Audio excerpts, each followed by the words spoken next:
부득이해서 영상으로 예배 드리시는 분들도 환영하고 축복합니다. 우리 옆서로가 인사합시다. 잘 오셨습니다. 예배 승리합시다. 승리합시다. 하나님은 여기시 예배하는 자가 성령과 진리로 예배할 주이라 하셨습니다. 이제 여러분 모두를 성부와 성자와 성령 이름으로 진심으로 예배 초대합니다. 다 같이 시간 고백하심으로 주일 예배 시작하겠습니다.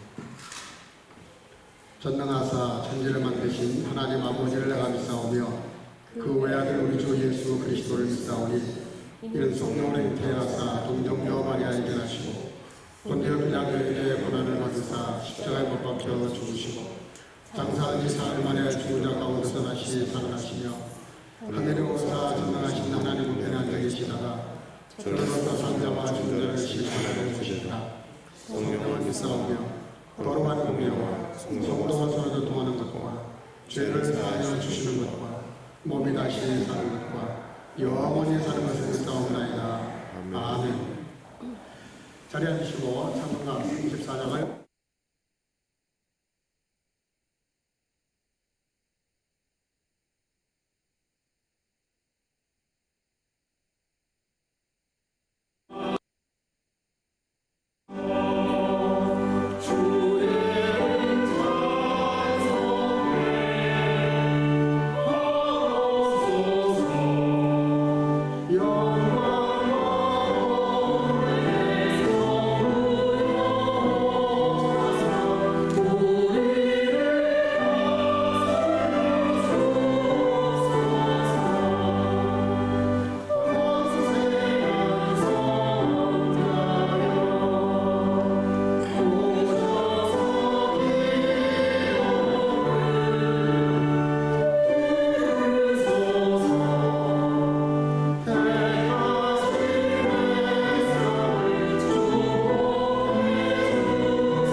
정은숙 권사님 우리를 대표해서 기도하시겠습니다.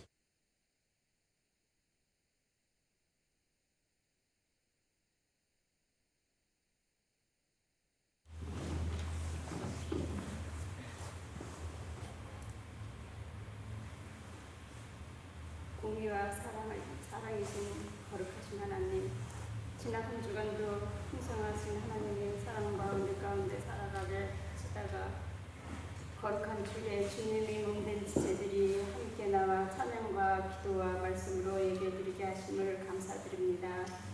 주님, 건강이 허락치 않아 또는 사정과 형편이 되지 않아 참석치 못한 지체들이 있습니까? 하나님께서 치료하시고 통찰해 주셔서 함께 예배드릴 수 있는 복 주시기를 기도드립니다. 하나님의 말씀을 마음에 품고 선하게 살아가기를 원하지만 육신의 정욕으로 인하여 마음속에 시기, 질투, 욕심, 비판, 수많은 죄들이 있음을 고백하오니 용서하여 주시옵소서. 저희 나라가 정치, 경제, 사회 모든 분야에서 하나님의 은혜로 안정된 나라가 되어가게 하시고 또한 우리가 몸담고 사는 독일 땅에도 같은 은혜를 허락해 주시옵소서.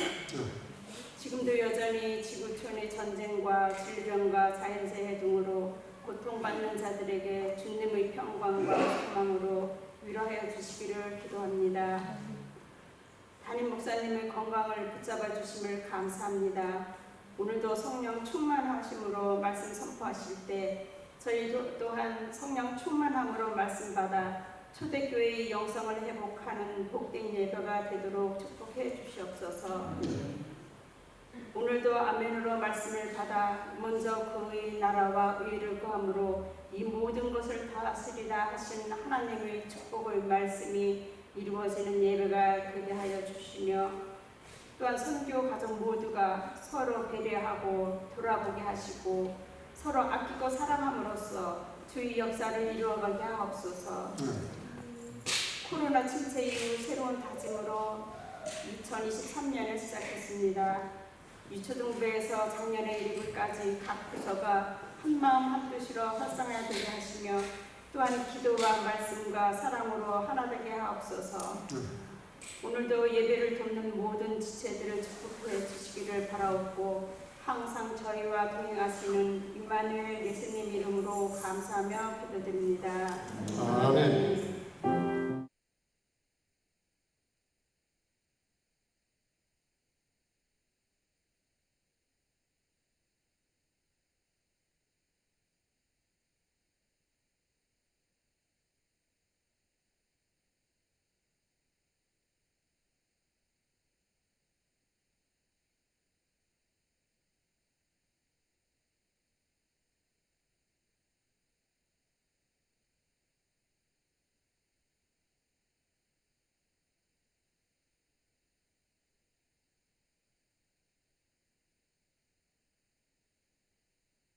오늘 우리에게 주시는 하나님 말씀 누가복음 24장 13절에서 23절입니다. 제가 한 절 읽고 다 같이 읽으시고 오늘 교독을 드리겠습니다. 제가 먼저 보겠습니다. 그날에 저희 중 둘이 예루살렘에서 25일이 되는 엠마오라 하는 촌으로 가면서 이 모든 죄인을 서로 이야기하라. 저희가 서로 이야기하며 문의할 때에 예수께서 가까이 이르러 저희와 동행하시나 저희의 눈이 가리워져서 그인 줄 알아보지 못하거든. 예수께서 이르시되 너희가 길 가면서 서로 주고받고 하는 이야기가 무엇이냐 하시니 두 사람이 슬픈 빛을 띠고 머물러 서더라. 그 한 사람인 글로바라 하는 자가 대답하여 가로되 당신이 예루살렘에 의거하면서 그 일 거기 같은 일을 홀로 알지 못하느뇨. 가라사대 무슨 일이뇨? 가로되 나사렛 예수의 일이니 그는 하나님과 모든 백성 앞에서 말과 일에 능하신 선지자연을 우리 대제사장들과 관원들이 사형판결에 넘겨주어 십자가에 못 박아느니라. 우리는 이 사람이 이스라엘을 구속할 자라고 알았노라. 이뿐 아니라 이 일이 된 지가 사흘째요. 또한 우리 중에 어떤 여자들이 우리로 놀라게 하였으니 이는 저희가 새벽에 무덤에 갔다가 다 같이 그의 시체를 보지 못하고 와서 그가 살아났다 하니 전사들의 하나님을 보았다 합니다. 아멘. 자리 앉으시고 이 시간에 성가대 찬양을 통해서 하나님의 영광을 올리겠습니다.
있습니다. 할렐루야. 아주 오래전에 웰시라고 하는 미국의 한 젊은 부부가 있었습니다.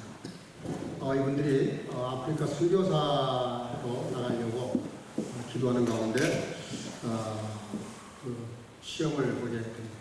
선교사 시험을 봤는데 1차 합격을 하게 됐습니다. 이제 2차 면접 시험을 보게 됐는데 전혀 예상하지 못한 일로 시험에 떨어지게 됩니다. 이게 뭐였냐면 기후 불적용. 아마 그 가고자 하는 그 지역의 기후에 적응할 수 없는 그런 체질이었던 것 같습니다. 너무 실망을 해가지고 낙심을 했는데 그분들은 이런 신앙이 있었어요. 이쪽 길을 막으시면 다른 길을 또 여신다. 그런 믿음이 있었던 것 같습니다. 그래서 이분들이 기도하는 가운데 하나님이 아프리카 선교사를 하려고 하는 이 숭고한 마음을 막으실 때 무슨 뜻이 있을까? 기도를 하는 중에 자기 아버님이 교회 그 예배를 드릴 때 성만찬을 할 때마다 그 성만찬 그 포도주를 손수 이렇게 만들어서 이렇게 섬기는 그런 모습을 보고 아이디어를 하나 얻습니다. 이분이 이 포도주를 하지 않고 포도주스를 가지고 성만찬을 하는 걸 보게 됩니다. 왜냐하면 이제 종종 교회 나오신 분들 중에서도 알코올리커가 있거든요. 그런 분들은 포도주 아주 작은 거지만 그걸 마시면 다시 이게 살아납니다. 그래서 포도즙으로 그렇게 성만찬을 하게 되는데 아버지가 그 만드는 포도주스 거기에서 힌트를 얻어가지고 포도주스를 만들어내는데 그것이 웰시 포도주스라고 하는 유명한 브랜드를 만들어내게 돼서 성공을 하게 됩니다. 그러니까 제가 어떤 목적을 가지고 이렇게 열심히 기도하면서 최선을 다했는데 안 될 때가 있어요. 실패할 때가 있습니다. 길을 막으실 때가 있어요. 그럴 때 낙심하고 주저앉아 있기보다는 무슨 뜻일까? 왜 이 길을 막으실까? 기도를 하는 거죠. 기도를 할 때 하나님께서 그런 지혜를 주셔서 그래서 아프리카 선교사로는 못 나갔지만 이 포도주스 사업을 해가지고 크게 성공해서 돈을 많이 벌게 되고 그 돈을 가지고 간접 선교를 하게 되는 그런 일을 했다고 합니다. 어떤 글에 보니까 40일 예수님께서 40일 금식 기도를 하시죠. 그걸 아주 독특하게 해석한 그 글이 하나 있어서 소개를 하려고 합니다. 마태복음 4장 3절에 보면 시험하는 자가 예수께 나와서 가로되 내가 만일 하나님의 아들이여든 명하여 이 돌들이 떡덩이가 되게 하라. 예수님께 42일 주야를 보내셨는데 이 돌을 가지고 떡을 만들어 먹어라. 이제 우리가 얼른 생각할 때는 이것이 원초적인 시험같이 보입니다. 인간의 본능. 당연히 40주야를 굶었으니 얼마나 고프셨겠어요. 그러니까 이제 떡을 만들어 먹어라. 이거를 얼른 생각하면은 먹는 문제, 인간의 본능에 대한 시험으로 이렇게 이해를 하지만 이것을 신학적인 관점에서 해석을 하게 되면 전혀 다른 뜻이 됩니다. 아담 하와를 사단이 에덴 동산에서 시험하죠. 선악과를 따먹어라. 이거 먹는 문제였습니다. 근데 아담 하와에게도 그게 시험이 되고 그 다음에 예수님께도 돌로 떡을 만들어 먹어라. 이것이 시험이 됩니다. 근데 저와 여러분들에게는 시험이 안 돼요. 왜 그럴까요? 저와 여러분들은 돌로 떡을 만들 힘이 없어요. 능력이 없어요. 그러니까 시험 들고 싶어도 시험 들 수가 없어요. 근데 예수님은 돌로 떡을 만드실 수 있는 능력이 있습니다. 아담과 하와도 떡을, 선악과를 따먹을 수도 있고 안 따먹을 수도 있고 따먹을 수 있었어요. 그래서 그게 시험이 되는 겁니다. 무슨 얘기냐면 뭘 할 수 있는데 그걸 하는 거예요. 근데 하면은 하나님의 뜻에 반한단 말이에요. 그걸 시험이라고 말합니다. 예수님께서도 돌로 떡을 만들어 드실 수가 있어요. 떡을 만들어 먹으라 그랬을 때 예수님의 능력을 이렇게 과시하기 위해서 떡을 만들어 드시면 시험에 걸려 넘어지는 겁니다. 무슨 뜻이냐면 사단이 예수님을 넘어뜨리는 방법이 뭐냐면 하나님의 능력을 마음껏 발휘해서 신성을 발휘해서 그래서 인간의 대표로 오신 대제사장으로 오신 예수님의 그 기능을 사용하지 못하게 하시겠어요. 다시 말하면 예수님은 그냥 신성으로 오셔서 신성만 누리시다가 다시 그냥 하나님 나라 가시기를 바라는 게 사단의 장난입니다. 예수님은 왜 그 돌로 떡을 만들어 드시지 않느냐? 인성으로 그걸 접근을 해요. 쉽게 말하면 신성을 사용하지 않고 인성을 가지고 그걸 대처합니다. 따먹을 수, 돌로 떡을 만들 수 있음에도 불구하고 그 돌을 떡을 만들지 않는 그 힘.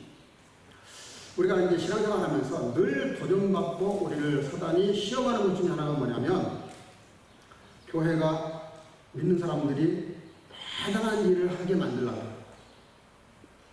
교회가 큰 사역을 했다는 거죠. 어마어마한 일들을 해서 그래서 이 세상적인 방법, 세상적인 힘, 능력 이런 걸 가지고 하나님의 나라를 만들어 가라라고 그렇게 도전을 합니다. 근데 우리 믿는 사람들이 여기를 잘 분별을 해야 돼요. 저와 여러분들은 돌로 떡을 만들어 먹어라. 사단이 도전하는 거 물론 안 하죠. 왜냐하면 우리는 그걸 할 수가 없으니까 아무리 시험 들려고 해도 될 수가 없어요. 만들 수가 없으니까. 근데 예수님은 돌로 떡을 만들 수가 있기 때문에 시험이 되는 거예요. 무슨 얘기냐면 할 수 있는데 안 해야 되는데 할 수 있단 말이에요. 이거 하면 안 되는 거예요. 근데 우리는 그 통제력이 없어요. 우리는 그 능력을 사용하고 싶고 써먹고 싶고 해요. 근데 하나님의 나라는 그렇지가 않아요. 이게 우리로 하여금 갈등하게 만들어요. 자꾸 우리 능력을 쓰도록 하려고. 근데 우리가 하나님의 일을 할 때 제일 착각하고 또 미혹되기 쉬운 것 중에 하나가 뭐냐면 인간적인 힘을 쓰는 거예요. 돈 있는 사람은 돈을 가지고 인간적인 힘을 쓰려고 그러고 권력 있는 사람은 권력을 가지고 그 힘을 사용하려고 해요. 물론 그것이 성령의 통제를 받아서 하나님의 능력으로 하는 것은 완전히 다른 일이에요. 근데 하나님은 하나님의 나라, 저와 여러분들을 구원하는 방법을 그런 하나님의 신성의 능력을 갖고 하려고 하지 않으세요. 인간적인 힘. 그게 뭐죠? 십자가에 죽으시는 겁니다. 누가 봐도 어리석은 거예요. 예수님 십자가에 못 박혀 돌아가실 때 로마 군인들을 다 쳐부셔 버릴 수 있어요. 얼마든지 쓸어버릴 수 있어요. 황제도 쓸어버릴 수 있어요. 이스라엘 나라가 하나님의 백성인데 굳이 그렇게 무슨 콜로니자 치원, 식민지 생활할 게 뭐 있어요? 하나님의 능력으로 깨부셔버리면 되는 것이죠. 근데 하나님은 그렇게 일하시지 않으셨어요. 이 땅에 오셔서 가장 약한 사람의 모습으로 십자가에서 죽으십니다. 그래서 우리가 하나님의 나라를 오해하기 쉬워요. 도대체 뭘까 이게? 아무도 이해를 못해요. 제자들도 이해를 못했어요. 3년 동안 배웠는데도 예수님이 하시는 행동을 이해를 못하는 거예요. 왜 십자가에 죽으시죠? 아니 오병이요 벌떡 5개 물고기 2마리로 5,000명을 먹이고도 12방지를 남기고 죽은다도 살릴 수 있는 능력이 분명히 있는데 그게 뭐예요? 능력이 있는 능력을 안 쓰시는 거예요. 여러분들 진정한 기독교 힘은 뭐냐면요, 힘이 있는데 힘을 쓰지 않는 거예요. 그 자기 힘을 성령에 의해서 말씀에 의해서 통제할 수 있는 힘, 그게 진짜 힘이라는 거죠. 우리는 그 힘을 이해를 잘 못해요. 예수님의 제자들 다른 여자가 왜 예수님을 은30냥에 팔았겠어요? 예수님을 시험을 거는 겁니다. 내가 30냥에 팔아버리면 예수님 화가 나셔서라도 십자가의 길을 안 가시고 그리고 하나님의 본래의 모습, 능력을 가지고 로마를 그냥 쳐부셔버리고 그리고 독립을 시킬 거라고 생각한 거예요. 사반의 십자가라는 글에 보면 그렇게 돼 있어요. 그래서 예수님을 30냥에 판 겁니다. 예수님은 팔려요. 그냥 안 팔릴 수 있잖아요. 그러니까 허망하게 잡혀갑니까 기도하시다가. 우리가 기독교를 잘못 오해하는 부분이 그런 부분인데요. 바울 사도는 뭐라고 하냐면은 자기가 매일 자기를 친다는 거예요. 안에 몸을 왜 칩니까 자기를 이렇게 건강을 만들어서 힘이 있어서 능력을 발휘해야지 왜 자기를 계속 칩니까? 나중에 자기를 왜 죽인다고 했어요. 여러분들, 저와 여러분들이 확실히 깨달아야 하는 부분은 하나님의 나라 일을 하는 사람들은 인간의 그 모습을 죽여야 돼요. 매일 인간을 죽여야 돼요. 육신을 죽여야 돼요.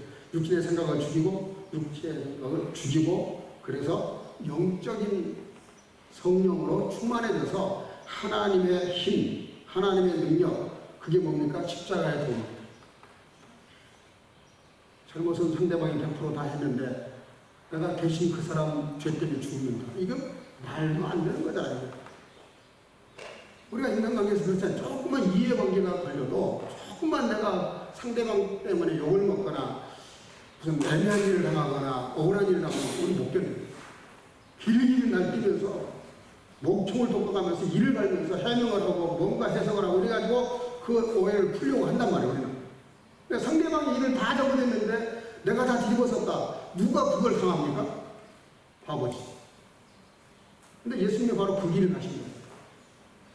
죄는 저와 여러분들이 다 졌는데 그 죄를 다 벌머지시고 하나님의 능력이 있음에도 불구하고 돌로 떡을 만들어 드실 수 있는데도 불구하고 40주야를 굶으셔서 너무 배가 고프심에도 불구하고 안 하세요. 그만큼 통제력이 있으셨어요. 아담 하와는 통제력이 없었기 때문에 따먹을 수도 있었고 안 따먹을 수도 있는데 따먹어가지고 신라고 합니다. 아주 좋은 본보기를 보여주신 거예요.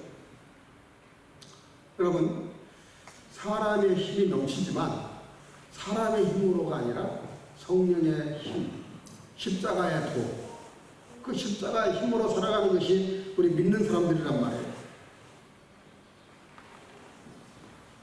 우리 기독교는 어떤 세상적인 힘을 과시하는 종교가 아닙니다.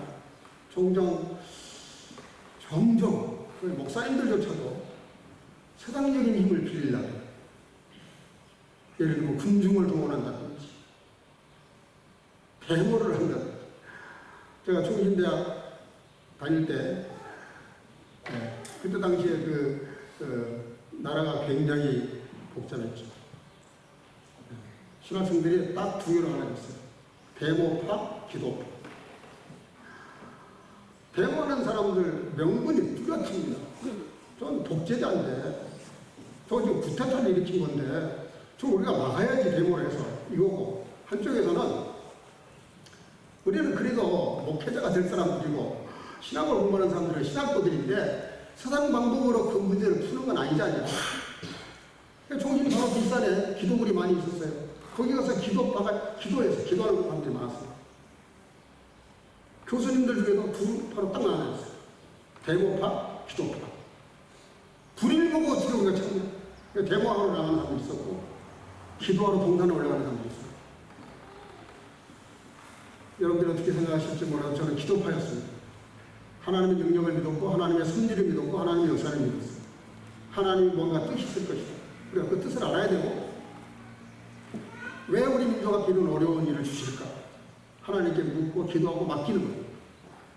그러니까 기도파들은 어용 학생들이 되고 어용 교수가 되고 데모로 막 인식하는 사람들은 대단히 용기 있는 사람들로 그렇게 평가를 합니다. 그럴 때 어렵습니다. 비난을 받으면서도 계속 기도할 수 있을까? 계속 성령의 방법으로 의존할 수 있을까? 쉽지 않습니다. 오늘 본문은 그런 내용을 지금 하고 있습니다. 예수님이 부활하셨는데 여자들의 무덤가에 보니 무덤에 돌이 굴러져 있고 예수님 시체는 안 보입니다. 그러니까 선사가 그래요. 왜 산자를 죽은 자 가운데 찾느냐? 번지수가 틀렸다 그렇게 말씀하시죠. 예수님의 시신을 찾으려고 한다. 그러면서 누가복음 9장 22절 가라사대 인자가 많은 고난을 받고 장로들과 대제사장들과 서기관들에게 버림받아 죽임을 당하고 제3일에 살아나야 하리라 하시고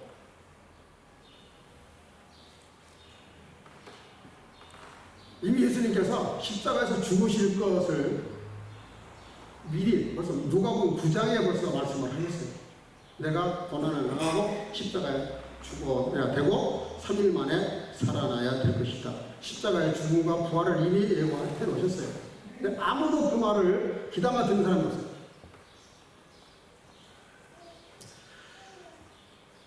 근데 오늘 본문에 24장 7절에 보면 이르기를 인자가 죄인의 손에 넘겨 십자가에 못 박히고 제3일에 다시 살아나야 하리라 하셨느니라 한데 따라합시다. 저희가 예수의 말씀을 기억하고 다 읽어보고 있다가 지금 기억이 난 겁니다. 아 맞아, 예수님이 십자가에 죽으신다고 했고 부활하신다고 했어. 그 말을 기억했다는 거예요. 오늘 엠마오로 내려간 두 제자 얘기인데요. 왜 이 두 사람이 엠마오로 내려가고 있었을까? 이 두 분이 십자가 사건을 이해를 못한 거예요. 너무 절망해버린 거예요. 아, 예수님의 그 어마어마한 능력, 그 정말 들어보지 못한 진리의 말씀들. 아, 이분은 충분히 로마를 뭉개버리고 충분히 나라를 독립시킬 수 있는 분같이 보였는데 허망하게 십자가에 죽어버리시니까 너무너무 낙심이 된 겁니다. 저는 이분 두 분의 입장이 100번 이해가 돼요. 저라도 그랬을 것 같아요. 이거 뭐냐 이거 우리는. 아, 예수님 믿고 따라왔는데 여기까지 따라왔는데 저렇게 허망하게 죽어버리시면 우리는 어떻게 하라는 거냐. 여러분들 엠마오라는 뜻이 따뜻한 우물이라는 뜻입니다. 따뜻한 우물. 여러분 아시다시피 우물이 따뜻하면 안 되죠. 그죠? 우물은 차야 됩니다. 차야 물이 부패가 안 되죠. 우물이 적당하게 미지근하고 따뜻하면 거기에 엄청난 박테리아가 생기겠죠. 따뜻한 우물이라는 것으로 좀 내려가고 있습니다. 굉장히 상징적인 사건이지만 우리에게 던지는 메시지가 있어요. 우리는 늘 따뜻한 우물을 좋아합니다. 이렇게 저렇게 상처받고 이렇게 저렇게 마음이 상했는데 뭔가 위로가 될 만한 일들 찾아요. 여러분 교회에 나오셔서도 그렇잖아요. 좀 이왕이면 이렇게 교제하는 가운데 위로받고 설교 가운데 아니면 또 말씀 가운데 아니면 또 이런저런 사역을 통해서 우리가 위로받기를 바랍니다. 잘못된 건 아니지만요.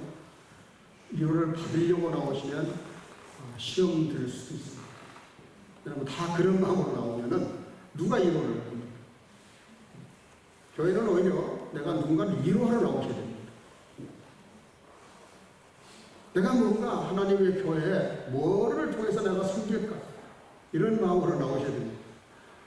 근데 이 두 제자는 예수님이 십자가에서 죽어버리신 이 사건 때문에 너무너무 마음이 상했어요. 너무너무 상처가 됐어요. 정말 그렇게 희망이 부풀었던 마음이 큰 것만큼 너무 절망을 해버린 거예요. 너무 마음이 상해버린 겁니다. 낙심을 하고 지금 가는 거예요. 여러분들도 마찬가지예요. 저와 여러분들도 십자가의 도를 이해를 못하면 교회 와서 상처받을 수 있고 아무것도 아닌 일에 시험 들 수 있습니다. 아무것도 아닌 일에 마음 상할 수 있어요. 아무것도 아닌 일도 그게 마음에 크게 와 닿을 수 있어요. 십자가의 도를 이해하셔야 됩니다. 십자가의 도가 뭐죠? 그래, 네가 다 100% 잘못했지만 내가 100% 다 책임을 지고 내가 십자가에 죽겠다. 그게 십자가의 도를 이해한 사람의 최소한의 삶의 태도예요. 그래서 여러분 교회를 나오시면 세상에 살아가시면서 누군가로부터 어떤 이렇게 따뜻한 우물, 이 따뜻한 우물을 자꾸 구하면 안 됩니다. 그러면 그게 약간의 도움은 돼요. 근본적인 치유는 안 됩니다. 신앙인들은, 그리스도인들은 어떤 경우라도 따뜻한 우물을 가지고 베풀 마음을 가지셔야지 누군가로부터 따뜻한 우물을 내가 이루받겠다 그러면 시험 들기 딱 좋은 상태입니다. 오늘 이 두 분이 왜 시험 들었느냐? 오늘 본문 가운데 몇 가지 나와 있는데요. 16절에 나와 있습니다. 저희의 눈이 가리워져서 그인 줄을 알아보지 못하거늘. 참 재밌는 얘기가 나와요. 낙심이 돼가지고 지금 따뜻한 우물 있는 그곳을 찾아 내려가고 있는데 그때 예수님이 그들과 동행을 하세요. 이게 무슨 얘기냐면 예수님과 함께 가면서 절망하고 있는 겁니다. 너무 참 상징적인 사건 아닙니까? 무슨 드라마 찍는 것 같아요. 그분 때문에 절망을 했는데 그분이 지금 같이 길을 가고 있어요. 근데 그를 못 알아보는 거예요. 물론 부활하셨으니까 다른 모습이었겠죠. 못 알아보고 있어요. 이게 무슨 뜻이 되냐면 보증 수표, 자기가 수표가 있는데 이 수표를 들고 굶어 죽는 사람하고 똑같아요. 예수님이 지금 나하고 같이 가고 계시는데 못 알아보고 그 예수님 때문에 마음이 상해 있는 거예요. 같이 가고 있는데 지금 내가 너무나 존귀하고 행복한 존재인데 그걸 모르는 거예요.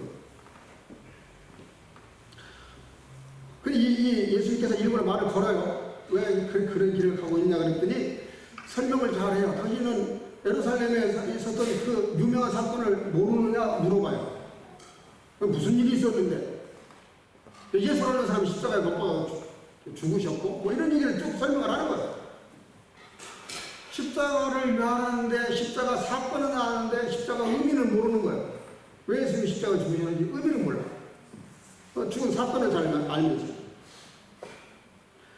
이미 부활하셨는데 부활하신 주님을 모시고 가면서도 부활을 몰라요.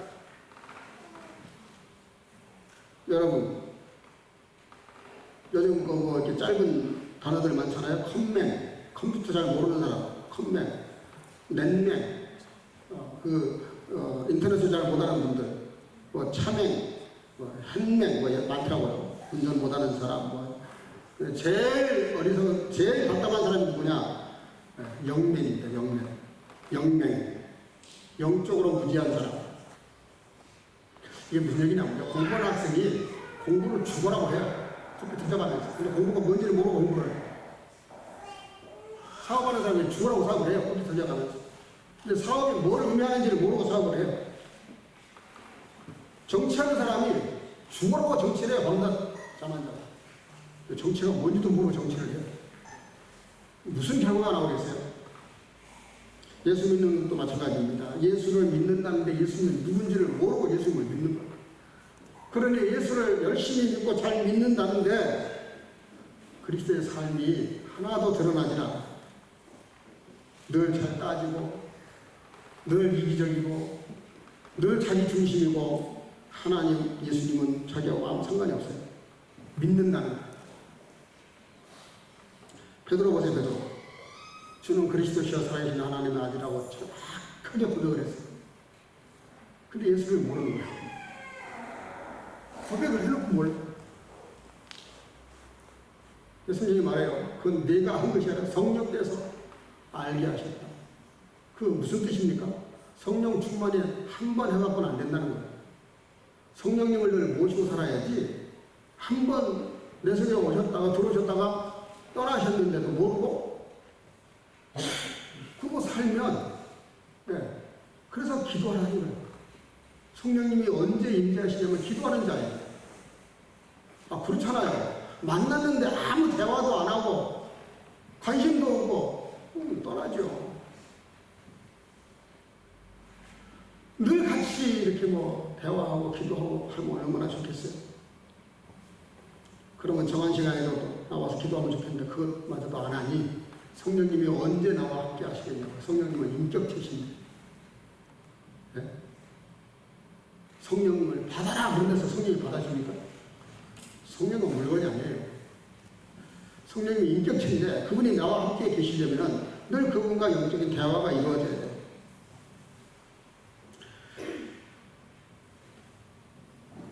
여러분들 12제자는 예수님과 3년 반 동안을 먹고 자고 같이 돌아다니셨습니다. 늘 같이 하셨어요. 그런데도 몰라요. 그리고 제일 예수님을 몰랐던 사람들 중에 하나가 제자들입니다. 예수님은 계속 하나님 나라 말씀을 하는데 제자들은 늘 땅의 것들로 그걸 이해를 해요. 생명의 떡을 말씀하시면 진짜 먹는 떡을 생각해요. 하나님의 나라를 말씀하시면 이스라엘 나라, 현실적인 이스라엘 나라를 생각해요. 항상 예수님과 밸런스가 안 맞아요. 이해가 안 돼요. 근데 여기서 오늘 본문 30절 저희와 함께 음식 잡수실 때 떡을 가지사 축사하시고 떼어 저희에게 주시면 저희 눈이 밝아져 그인 줄을 알아보더니 예수님께서 내내 길을 같이 가시면서 두 제자와 함께 하셨음에도 불구하고 제자들은 전혀 예수님을 알아보지 못합니다. 그냥 십자가 사건에 딱 머물러 있어요. 그 절망 상태에 머물러 있어요. 예수님과 대화는 하는데 별 관심이 없어요. 그냥 허탄할 뿐이에요. 그 낙심된 마음이 이렇게 잘 회복이 안 돼. 근데 예수님께서 자꾸 말씀을 풀어주시고 자꾸 말씀을 하시는데 뭔가 좀 느낌이 다르긴 해요. 그러다가 엠마오에 다 거의 왔을 때 예수님께서 같이 유숙을 하시고 밥을 먹습니다. 식사를 하면서 그 식사라는 게 요즘 말로 우리가 밥을 먹듯이 그 빵을 뜯어서 그들에게 줬습니다. 이 빵을 주시는데 이게 언젠가 했던 기억이 나요. 예수님을 잡히시던 전날 밤 성금한 전을 하셨는데 그때 그 기억이 났습니다. 그때서야 그들이 예수님인 것을 알아봐요. 여기 본문에 저희 눈이 밝아져 그인 줄을 알아. 이 말은 무슨 뜻입니까? 지금까지 눈이 어두웠다는 겁니다. 오늘 저와 여러분들이 지위의 눈이, 영이 떠일 수 있기를 주 이름으로 축복합니다.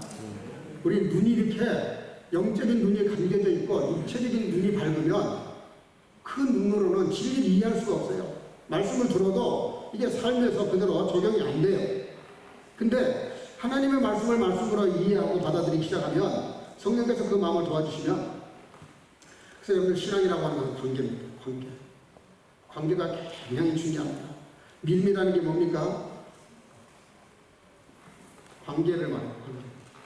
내가 누군가를 절실히 믿는다는 것은 그분과 나와 관계가 있다는 뜻입니다. 많은 관계가 있죠. 친구 관계. 친구도 격이 다르잖아요. 진짜 비밀을 말할 수 있는 친구가 있는가 하면 적당하게 거리를 두면서 그저 서로 유익을 취하기 위해서 만나는 친구. 부부관계, 교우관계, 관계가 많죠. 성도와 성도 간의 관계, 목회자와 성도 간의 관계. 제가 늘 선교교회를 말할 때 선교교회라고 말하지 않고 선교가족이라는 단어를 늘 씁니다. 무슨 축하의 글을 쓰거나 누구한테 편지를 쓰거나 뭐 페이스북에 댓글 하나 달거나 그래도 선교가족이라는 이름을 많이 써요. 가족이라는 게 뭡니까? 혈연 관계를 말합니다. 피를 나눈 관계. 뭐 이런 얘기 있어서 죄송합니다만 요즘 제 손녀딸이 이렇게 생겨서 정말 그 손주가 얼마나 그 좋은지를 말로 들을 때는 실감이 잘 안 났는데 요즘 아주 실감을 하고 있어요. 제가 벌써 며칠 안 됐는데 손녀 바보가 됐어요.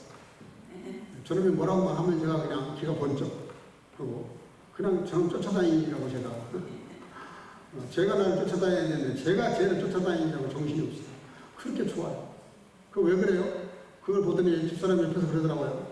또 핏줄이 무섭게 무섭네. 그 핏줄이 뭐라고 그렇게 그래요. 여러분, 가족이라는 게 뭡니까? 선교 가족. 예수 그리스도의 피로 하나가 된 거죠. 네? 그리고 우리가 육체의 피보다 더 존귀하고 뗄래야 뗄 수 없는 생명관계. 그것이 피를 나는 관계죠. 선교 가족.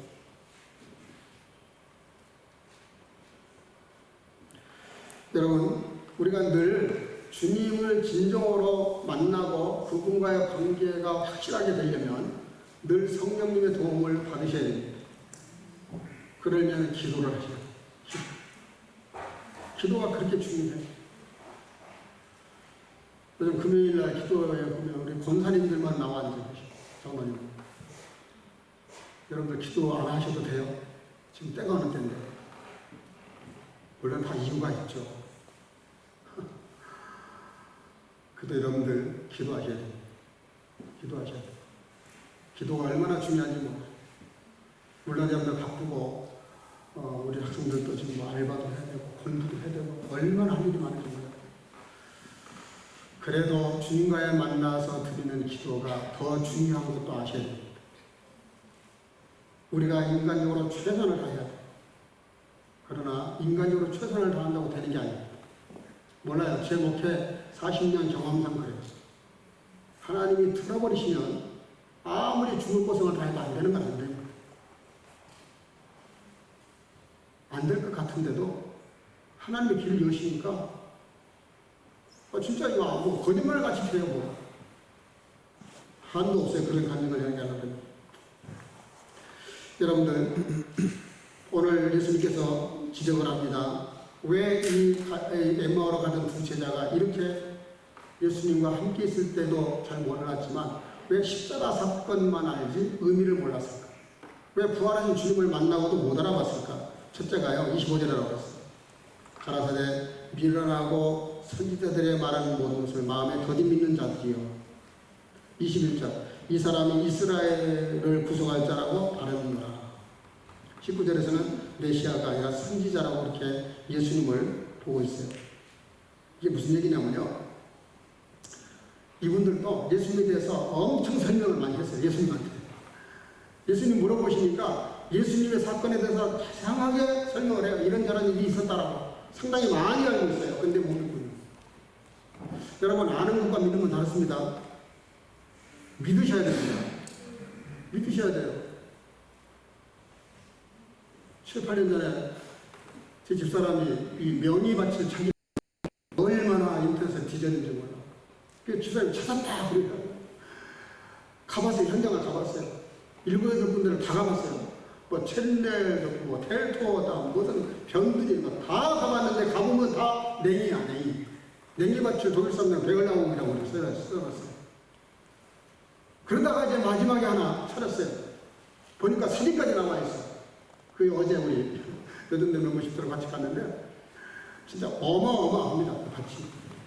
명의가 얼마나 신기하게 많은지 몰라요. 여러분들 명예밭이 찾았어요. 근데 찾아서 거기 있다는 건 알아요. 근데 에이 설마 독일에 무슨 명예밭이 있을까? 못 믿으면 안 믿으면 네. 안 믿으면 뭐 그림에 떠있죠. 우리 원사님은 뭐 처음이자 마지막으로 가신다고 가셨는데 밭에서 나오시지를 못하시더라고요. 이 많은 걸 어떻게 놓고 가시냐고. 그럼 그 많은 걸 다 어떻게 갖고 와요? 예? 지금 지금 우리 권사님들 아이고 허리야 하시면서도 그걸 끝까지 그냥 예? 자기 먹을 거 이만큼 하고 그냥 성도님께 남겨주시는 거 이만큼 이렇게. 아이고 여러분들 저기 쌓아놓은 거 저거 보니까 뭐 하나에 5유로에 선접이 한다고 팔신다 그러는데 그 명의밭 그 가게도 있어요. 거기도 요만큼 갖다 놓고 1.5유로라고 1.5유로라고 써놨다. 지금 저거는 그냥 공짜로 드리는 거나 마찬가지. 여러분들 알면 뭐예요? 명예밭이 거기 있다는 걸 알면 뭐냐고. 네? 그거를 믿고 거기까지 가야 되는 겁니다.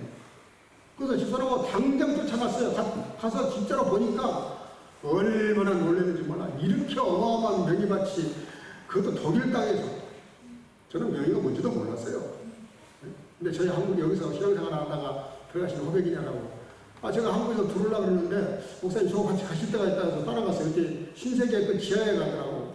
근데 거기서 그 명이라는 걸 이만큼 샀어요. 근데 지불하는 걸 보니까 돈을 어마어마하게 지불을 해요. 그래서 뭐라 그러는 줄 알아요? 목사님 가져가서 또 나눠주지 마시고 이건 목사님만 드세요. 왜 그러냐고 그랬더니 이게 너무 귀한 거라는 거예요. 한국에서 어디 한 군데밖에 없대. 너무 귀한 거래요. 그래서 엄청 비싸게 그걸 사가지고 주시더라고요. 그때서 알았어요. 그래서 설마 독일이 있을까 하고 집사람이 뭐 찾아본 건데 찾아준 겁니다. 근데 찾은 것도 중요하지만 믿어야 될 거 아닙니까? 그래서 믿음으로 간 사람들은 그렇게 많이 명예를 딸 수 있었고 보니까 또 다른 교회 집사님들도 와가지고 따먹고 계시더라고요. 이거 어떻게든지 아십니까? 그랬더니 모른다 그래서 우리가 발견한 겁니다. 그랬더니 그렇게 감사하다고 이렇게 좋은 맛을 소개해줘서 고맙다고. 여러분들 잘못된 길을 가게 된 이유 두 번째가 뭡니까? 예루살렘을 떠나서 엠마오로 가는 것. 이게 왜 그렇습니까? 예수님의 죽음만 알고 실망하고 부활하신 것을 몰라서 이런 문제가 생긴 겁니다. 여러분, 우리가 부활을 말씀할 때 이 십자가의 죽으심이 얼마나 중요한지 몰라요. 다시 말씀을 드립니다.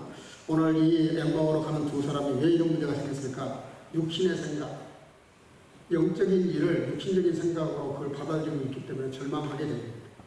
육신의 생각을 죽여야 되는 거죠.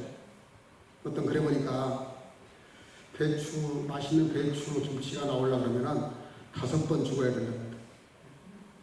흙에서 뽑히면서 한번 죽고, 칼로 쪼개면서 한번 죽고, 소금을 뿌려가지고 절여버릴 때 또 죽고, 젓가락으로 매운 고추를 갖다가 고춧가루를 확 집어내면서 또 한번 죽고, 그리고 땅속에 장독에 묻을 때 또 한번 죽고, 5번 죽어야 그래야 맛있는 김치가 완성이 된답니다. 신앙생활도 마찬가지입니다. 성숙된 신앙이라는 게 뭡니까? 인간적인 사람이 죽어야 돼요.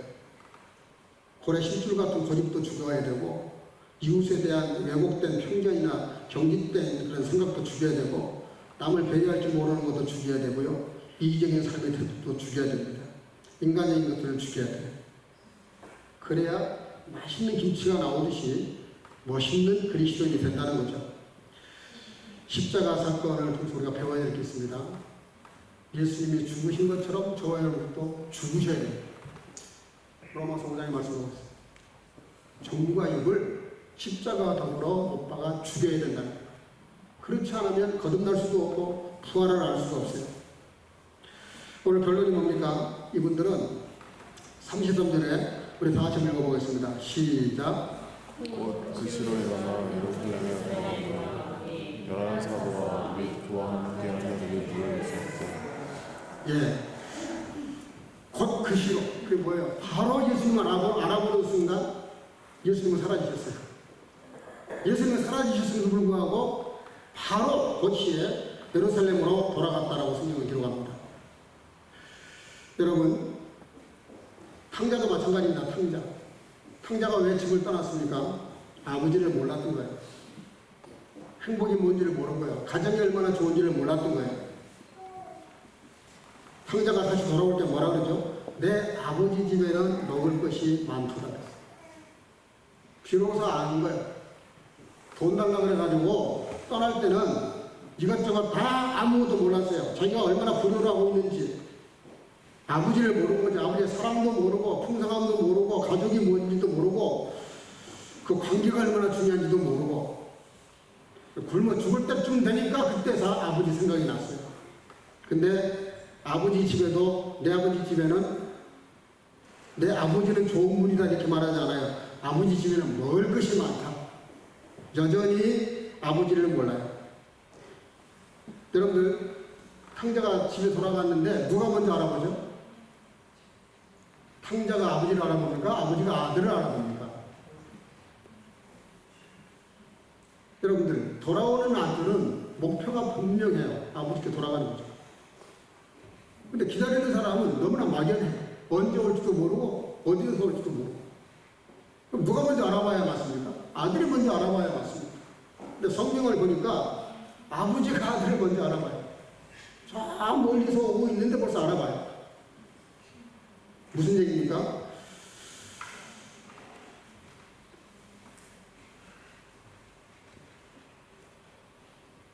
우리가 얼마나 신앙생활을 오래 하지만 하나님을 잘 모르는지를 알으라는 겁니다. 내가 신앙이 좀 있는 것 같고 하나님의 나라를 사랑하는 것 같고 교회를 사랑하는 것 같으죠. 아버지 자체보다는 아버지 것 외를 더 많이 우리는 알죠. 오늘 이 제자들이 그렇게 말합니다. 예수님께서 말씀을 이렇게 설명하실 때 우리 마음이 뜨겁지 않았는데 원문에는 불이 붙었다 그래요. 예수님께서 말씀을 이렇게 해주시는 동안에 예수님의 말씀을 듣다가 마음에 불이 붙었다. 마음에 불이 붙으니까 그 동력을 얻어가지고 예루살렘으로 돌아오게 됩니다. 그러므로 결론이 뭐냐면 엠마오로 내려가지 않고 예루살렘으로 늘 향해야 되는데 저와 여러분들도 지금 엠마오까지는 안 내려갔다 하더라도 예루살렘을 떠나서 내 것대로 길을 가고 있을지도 몰라요. 여러분, 그렇다면 우리가 늘 주님과 동행을 해야 됩니다. 계속 말씀을 들어야 돼요. 35절에 보니까 두 사람이 길에서 된 일과 예수께서 떡을 떼심으로 자기들에게 알려주신 것을 말하더라. 그 두 제자가 예수님을 만났던 그 체험을 예루살렘에 돌아와서 보니까 거기에 11제자가 모여 있었습니다. 성경이 뭘 말씀하시라고 합니까? 예루살렘으로 올라가야 될 것을 말씀하십니다. 영적으로 예루살렘은 하나님의 예배가 있는 곳, 말씀이 있는 곳, 성전이 있는 곳. 엠마오는 이 세상을 말합니다. 적당히 나를 따뜻하게 해주는 위로가 되고 즐거움을 주고 쾌락을 주는 이 세상을 의미합니다. 신앙생활을 하던 사람이에요, 이 사람들. 예수님께 직접 배우는 사람들이에요.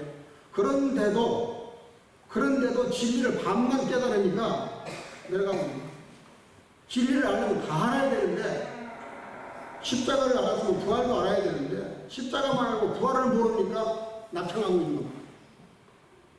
오늘 우리에게 주시는 교훈이 뭡니까? 예배가 있는 것, 기도가 있는 것, 찬양이 있는 것, 주님이 계시는 것, 주의 제자들이 함께하는 것, 복음이 있는 곳에 다시 말하면 하나님의 교회로, 하나님의 영적 세계로 주님의 품으로 돌아오라고 성경은 말씀을 하십니다.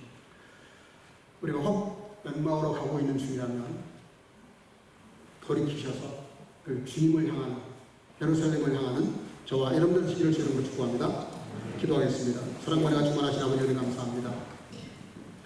우리도 하게 많은 시간들, 순간들마다 엠마오로 내려갈 때가 얼마나 많이 있는지 아버지 하나님 십자가 사건은 알지만 의미를 모르고 부활하신 주님과 함께 걸어가면서도 부활의 주님을 모르는 무지와 그리고 깨달음이 더딘 또 하나님의 말씀을 더딘 있는 참으로 못된 인간적인 것들을 다 내려놓게 하시고 성령 충만이 돼서 하나님을 알아보고 예수님을 알아보고 부활을 깨달으며 십자가를 분명히 알고 십자가의 죽음이 결코 실패가 아니라 성공인 것을 깨닫게 도와주셔서 우리도 십자가 정신을 가지고 십자가의 도를 따르는 하나님의 자녀들이 다 될 수 있도록 축복해 주시기를 간절히 소원하고 예수님의 이름으로 기도하옵나이다.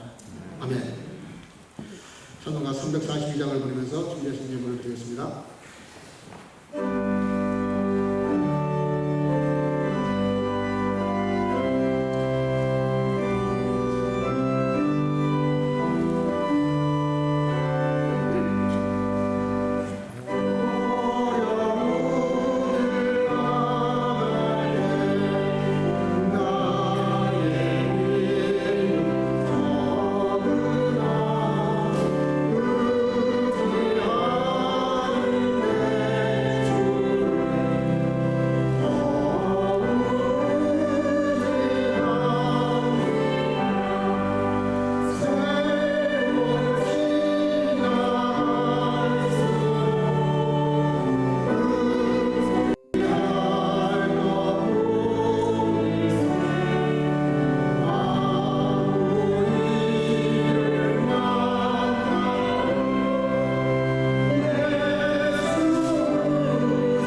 온전한 마무리 다 주님의 것이라고 하셨습니다. 주님께 나왔고 주님께로 말미암다가 주님께로 돌아갈 것이기에 내 것이 아무것도 없음을 고백하면서 열의 하나는 내 것이라고 말씀하신 주의 말씀을 따라 순종하는 자들에게 아버지 하나님 그렇지 않은 일보다 더 최고는 비전을 살아가도록 늘 풍성하게 채워주시고 스스로 부여할 뿐만 아니라 많은 사람들을 부여하게 하고도 넘치는 삶을 살아가도록 축복하시고 함께 하시며 또 감사가 신앙의 끝이라고 하셔서 오니 감사하는 자들에게 더 큰 감사의 문을 열어주시고 아버지 더 스스로 깨닫고 감사하는 자들이 되게 하시고 또 아버지 하나님이여 구제와 성경의 예물을 드리는 성도들 하늘의 별처럼 빛나는 법으로 채우셔서 이 모든 물질을 다 다는 곳마다 주의 영광이 나타나고 복음이 힘있게 증거되어지며 하나님의 나라가 확장되어져가며 성교의 사명을 다 감당하는 아름다운 예물로 사용하시기를 간절히 소원하고 주령을 드리는 모든 성도들 어린 생일을 다 주께서 축복하시고 함께 해주옵소서. 예수님의 이름으로 축복하고 동원하며 기도하옵나이다. 아멘. 네, 몇 가지 안내 말씀을 좀 드리겠습니다.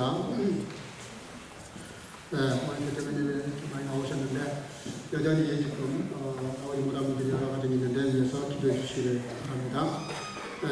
아까 말씀드린 대로 여전도에 어제 어린아이들까지 13명이 갔다가 왔습니다. 지금 저기 앞에 여전도 회원들이 잘 준비해 오셨는데 여전도의 사역 중에 하나입니다. 선교 과자의 일부인데 가능하면 다 하나씩 사가져가시기를 바랍니다. 상당히보다도 선교 헌금을 해보시기 바랍니다. 네, 5유로에 한 분씩 이렇게 나눠드린다고 하는데 하나씩 가져가 주시기 바랍니다. 어제 수고한 우리 회장단하고 회원들 감사를 합니다. 감사를 드립니다. 우리 격려의 박수 한번 하겠습니다. 여든대 열심히 하십니다. 네, 날씨가 많이 풀렸습니다. 여러분들 출석하지 마시고 또 금요일날도 최선을 다해서 나와서 같이 기도할 수 있기를 바랍니다. 다음 주일은 예배 후에 청년부 세일 천연 집회가 있습니다. 내일은 다음 주는 아티스트 홈스에서 천연 집회가 있습니다. 많이 참석해 주시기를 바랍니다. 여기 와서 예배 드리고 참석을 바랍니다. 네, 우리 옆 사람과 인사합시다. 예루살렘으로 올라갑시다. 예루살렘으로 올라갑시다. 주 이름으로 사랑하고 축복합니다. 주 이름으로 축복합니다. 예.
Und standen auf die Aufzug derselben Stunde, kehrten wieder nach Jerusalem und fanden die 11 versammelt und die bei ihnen waren. Der gerade unseres Herrn Jesus Christus und die Liebe Gottes und die Gemeinschaft der Heiligen Geistes sei mit euch allen. 아멘. 곧 그 시로 일어나 예루살렘에 돌아가 보니 다른 사도와 및 그와 함께한 자들이 모여 있더라. 이제는 우리 구주 예수 그리스도 놀라우신 은혜와 아버지 하나님의 극진하신 사랑하심과 성령의 교통으로 충만케 하시니 엠마오로 내려가던 신앙이 예루살렘으로 올라가는 신앙으로 성숙해 가기를 마음속에 결단하고 돌아가는 여기 모인 모든 주의 자녀들 머리 위에와 영상으로 예배드리는 모든 주의 지체들 머리 위에 이로부터 영원토록 함께 있을지어다. 아멘.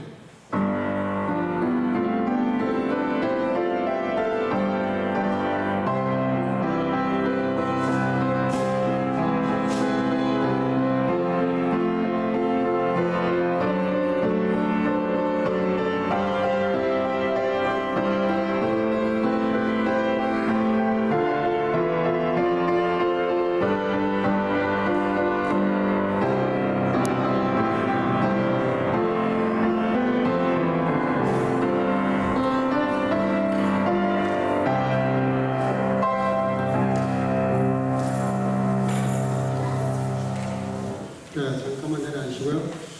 해는 미케 춘 오늘 생일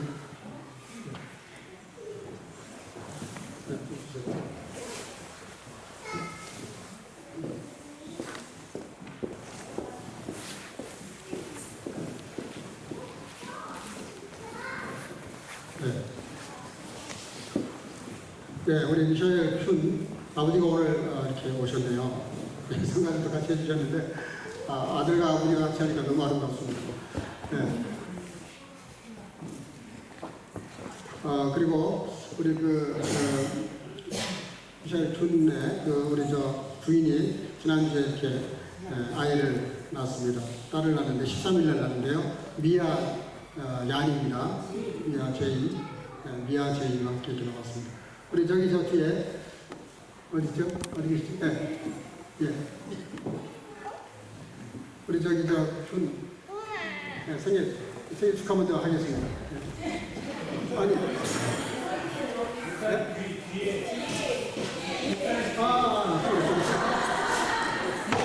네. 내가 지금 이름이 헷갈려가지고. 자, 이리로 오세요. 오, 네. 네, 선생님.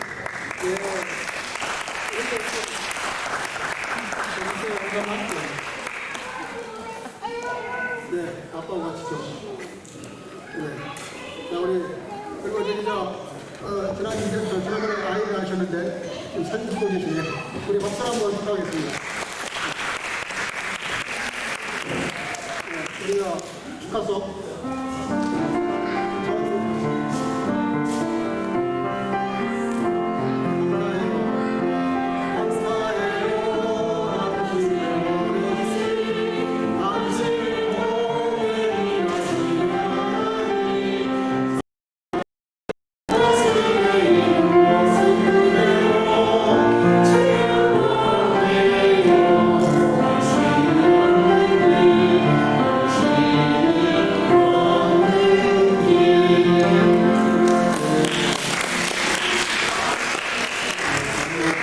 넘치는 가정이네요. 지난달에 이렇게 아이도 낳고 우리 생일을 맞이했습니다. 우리 기도하겠습니다. 하나님 감사합니다. 사랑하는 가정을 축복하셔서 이렇게 또 아버지와 아들이 같이 나와서 하나님께 찬양으로 영광 돌리게 하시고도 감사한데 또 귀한 가정에 딸을 허락해 주시고 새로운 생명을 주신 것 감사합니다. 또 아버지 하나님 사랑하는 아들이 이렇게 생일을 맞이해서 또 서로 축복하게 하시는 것 감사합니다. 귀한 가정에 복을 주셔서 늘 하나님과 사람한테 정리한 자가 되게 하시고 영광으로 건강하게 하시고 하나님의 공을 누리는 귀한 삶과 살게 될 수 있도록 귀한 가정을 주선으로 축복해 주시기를 간절히 소원하고 온 가정이 주님 앞에 나와 하나님을 찬양하고 섬기는 모습 주께서 귀하게 보시고 아름답게 축복해 주실 줄로 믿사오고 또 온 성교가족들 위한 영화도 주님과 동행하며 예루살렘에 올라가는 삶으로 승리할 수 있도록 함께해 주옵소서. 예수님의 이름으로 축복하고 기도하옵나이다. 아멘. 영광과 소리겠습니다. 할렐루야.